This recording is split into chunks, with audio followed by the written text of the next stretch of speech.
It's Danny Mulholland from Glasgow, and we're going to ask Danny a few questions. Okay? Yeah. So, where do you get your news from? Do you read any newspapers? I don't read newspapers. Okay. Do you watch any television news? Television, not so much. It's mostly social media. So Yeah. Instagram is probably a big one. Safari, just on Safari in general. But I would say Instagram's probably the biggest one. Okay. Do you listen to any radio at all? I don't listen to radio. No, Okay. I don't listen to podcasts as well actually. So there's a podcast by Joe Rogan called GRE Clips, and he does cover quite a lot of topics. Just kind of usually big topics, so usually stuff about Trump and whoever else is going on. So podcasts are probably live podcasts as well, which is like you watch it on YouTube. Yeah. So I would say between YouTube and podcasts is probably, and then Instagram, probably three main ones. I read newspapers very occasionally, but I usually get my news from either television news or from my iPad. BBC Scotland. Okay. BBC One and then the Scottish news after. Okay. When you say the iPad, you mean like social media? Where do you No. I go on to what's the latest news on the iPad and then what's happening in west of Scotland and Glasgow. No, probably the up and coming Brexit is obviously the biggest one. Horrible Brexit, which I've ignored. Okay. You spoke about that with anybody, friends, family, colleagues, anything like that? Brief conversations with the parents maybe, just sitting in the house, but nothing too heavy to be honest with you. Yes, and they're all Remainers, Okay. so they're all anti. Versus Scotland, remember, we voted to remain. You did, we did, yes. So no arguments there then? No. The nature of it, that shouldn't have been a vote to leave in the first place, probably. That's probably it. Yeah. I'm in agreement with that, yeah. I think we should stay. Okay.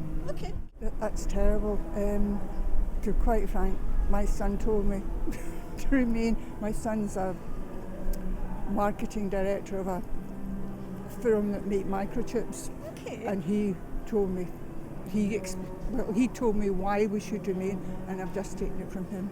Okay. Remain within the UK? Yeah. What I don't like about going, I think there's going to be an awful lot of hassle about passports and people saying, oh, you're British, you shouldn't be here, and things like that. I think it's just going to be a right hassle, and also the Irish thing, that's going to be a fiasco as well with North and South Ireland. I think that's going to be a mess as well. Okay. I'd probably say there's quite a lot happening just now. Social media is becoming obviously the biggest force. I would say the kind of uncertainty of where things are going to go. You look at places like China. I know that there's a lot of developments with social media and apps that are making the kind of problem worse. Obviously, they know now that they're starting to think, can social media be causing a lot of kind of people's anxiety and mental health, depression. And I know that China have kind of took it one step forward, and it's now an app that you rate people, which I don't think is the smartest way to go. And that's the kind of thing concerns me, with how social media can then impact just general social, like it's anti-social social media. So that concerns me, I would say. Okay. Well, the future, I'm nearly 77, right, and most of my friends are the same age as me, but what we're worried about is what's going to happen to our grandchildren, not even our children, our grandchildren. If there's going to be enough educational facilities, if there's going to be enough NHS, that sort of thing. Well, we've certainly been talking about the NHS, that's another thing we've been discussing. And also education, because I'm not a retired school teacher, but most of my friends are, and they're quite concerned about what's happening. Okay. Remain within the UK. Advantage is it's a bigger power in a sense, so you don't know how things are going to unfold with powers like America and stuff like that. So I think the advantage would be staying there. We're still that unity, we're still that power, so that's definitely an advantage. I want Scotland to remain within the UK. Okay, yeah. And what would be the advantage of that, do you think? Well, I think nationalism I don't like it. I just don't like nationalism. Okay. What disadvantage? Can you think of a disadvantage Of remaining within the UK? Yeah. Or of Scotland remaining within the UK? Yeah.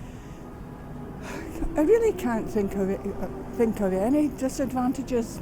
Okay. I really can't. Yeah. Advantages of independence, I would need to say rules, maybe general like housing, how people are housed maybe that I know that there's a push on that. I'm sure that they want to get it better for Scotland, but I'm sure that it's controlled a lot down in England what actually happens. So I would say probably that an advantage would be that we have more control just generally over a lot of our own decisions instead of having to kind of second it with another country or another two countries. I would say that keeping it just independent, it's our decision. If we think that should pass, it should pass. I'd say that's definitely an advantage.